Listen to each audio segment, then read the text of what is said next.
صفوں کو سیدھا کرنے کی تلقین کرتے ہوئے کہا کہ مت سمجھنا کہ میں صرف آگے دیکھ رہا ہوں، میں آگے بھی دیکھ رہا ہوں، میں پیچھے بھی دیکھ رہا ہوں، تمہارے رکوعوں کو بھی دیکھ رہا ہوں اور دلوں میں پیدا ہونے والے خشوعوں کو بھی دیکھ رہا ہوں۔ یہ حضور کی نظر کا کمال ہے۔ اور حضرت عبداللہ ابن عباس رضی اللہ تعالیٰ عنہ فرماتے ہیں کان رسول اللہ صلی اللہ علیہ وآلہ وسلم یرا فی اللیل فی الظلمہ کما یرا فی النہار فی الضوء۔ حضور رات کی تاریکی میں یوں دیکھتے تھے جس طرح دن کے اجالے میں دیکھتے تھے۔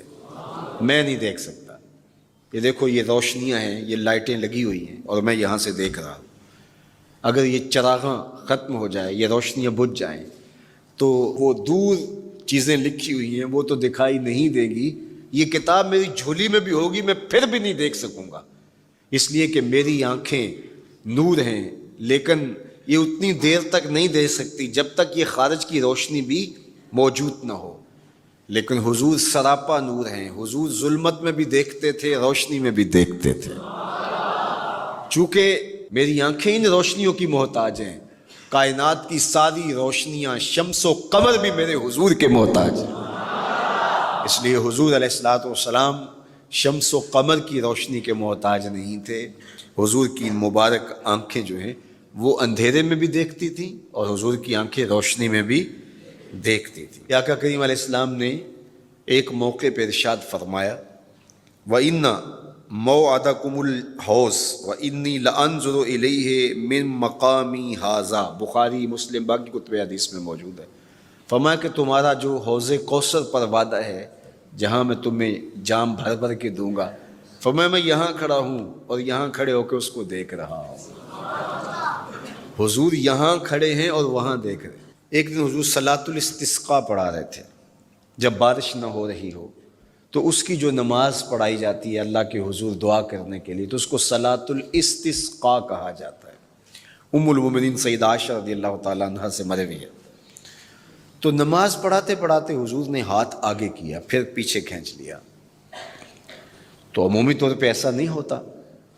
تو صحابہ نے جب دیکھا تو بعد میں کسی نے پوچھا حضور آج نماز میں آپ نے ہاتھ آگے بڑھایا اور پیچھے کھینچ لیا، مجھے بتائیے کہ حالت نماز میں نظر کہاں ہونی چاہیے؟ جائے سجدہ پہ ہونی چاہیے نا، لیکن صحابہ حضور کو دیکھ رہے ہیں۔ اللہ اکبر۔ صحابہ سے کسی نے پوچھا کہ تم بتاؤ ظہر اور عصر کی نمازوں میں حضور قرات کرتے تھے؟ کہاں کرتے تھے؟ بخاری میں ہے۔ تمہیں کیسے پتہ ہے کرتے تھے؟ کہا نحن نعلم باضطراب لحیتہ، ہم حضور کی مبارک داڑھی کی جنبش سے اندازہ کرتے تھے کہ قرات ہو رہی ہے۔ معلوم ہوا نماز بھی چلتی رہتی تھی، رخ محبوب کی دید بھی ہوتی رہتی تھی۔ اور اقبال کہتا ہے شوق تیرا اگر نہ ہو میری نماز کا امام، میرا رکوع بھی حجاب میرا سجود بھی حجاب۔ اللہ اکبر۔ تو حضور نے ہاتھ آگے بڑھایا اور پھر کھینچ لیا۔ پوچھا گیا حضور یہ آج نماز میں ایک نئی چیز ہم نے دیکھی، آپ نے ہاتھ آگے بڑھایا پھر کھینچ لیا؟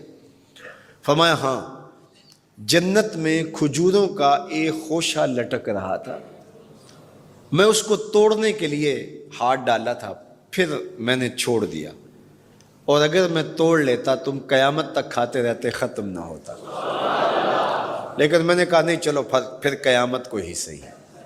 اب حضور کھڑے کہاں ہیں؟ مدینہ المنورہ میں، اور جنت کہاں ہے؟ سدرۃ المنتہا سے اوپر۔ سر پٹ گھوڑا دوڑے اور تیز رفتار گھوڑا، تازی گھوڑا، 500 سال دوڑنے کے بعد پہلے آسمان تک پہنچے، پھر اتنی موٹائی آسمان کی، پھر دوسرا آسمان، پھر تیسرا آسمان، درمیان میں پھر خلائیں بھی، پھر وہاں سے 7 آسمانوں کے بعد کہیں سدرۃ المنتہا، اور قرآن بتاتا ہے کہ جنت بھی سدرۃ المنتہا کے پاس ہے، پھر آگے جنت، اور جنت کے جو درخت ہیں وہ 70,000 سال کی اونچائی پر ہیں، وہاں لٹکتی ہوئی کھجوروں کے خوشے، اور حضور علیہ السلام نے یہاں کھڑے ہو کے ہاتھ بڑھایا اور وہاں حضور کا ہاتھ پہنچ گیا۔ یہ ہاتھ کے پہنچنے کی منتہا نہیں ہے، ضرورت یہاں تک کی تھی لہٰذا یہاں تک پہنچا۔ اگر ضرورت اس سے آگے کی ہوتی تو آگے بھی پہنچ جاتا. تو حضور کا ہاتھ یہاں سے یہاں تک پہنچا. یہ حدیث پاک میں نا، میں اور آپ ہاتھ اٹھائیں تو ہمارا ہاتھ کہاں تک پہنچتا ہے؟ 5 فٹ قد ہے تو 3 فٹ اوپر ہاتھ پہنچ جائے گا، تو ہمارا ہاتھ 8 فٹ تک پہنچے گا، زمین سے 8 فٹ تک. چلو کسی کا 9 فٹ تک پہنچے گا، کچھ چھلانگ لگا کے اچھل کے اوپر لے جائے گا تو 10 فٹ تک پہنچ جائے گا. البتہ ہماری نظر بہت تیز ہے. ہماری نظر پہلے آسمان کے ٹمٹماتے ہوئے ستارے دیکھتی، دوسرے آسمان کے ستارے بھی دکھائی دیتی، تیسرے آسمان کے ستارے چاند سورج میں دکھائی دیتا ہے. ہمارا ہاتھ 3 فٹ تک یا 10 فٹ تک پہنچتا ہے، نظر تیسرے آسمان تک پہنچتی ہے. اور جس کا ہاتھ جنت تک پہنچتا ہے اس کی نگاہ کہاں تک پہنچتی ہوگی، اس کی نظر کا کمال کیا ہوگا. اس لیے فرمایا انی ارا ما لا ترون واسمع ما لا تسمعون. جو میں دیکھتا ہوں وہ تم نہیں دیکھتے، جو میں سنتا ہوں وہ تم نہیں سنتے. اپنے حواس کو نبی کے حواس پر قیاس کرنا یا نبی کے حواس کو اپنے حواس پہ قیاس کرنا سوائے جہالت کے اور کچھ نہیں ہے. چے نسبت خاک را بعالم پاک، کہاں ہم کہاں ان کی ذاتیں بابرکات. اس لیے فرمایا انی ارا ما لا ترون واسمع ما لا، جو میں دیکھتا ہوں وہ تم نہیں دیکھتے، اور جو میں سنتا ہوں وہ تم نہیں سنتے. اللہ اکبر.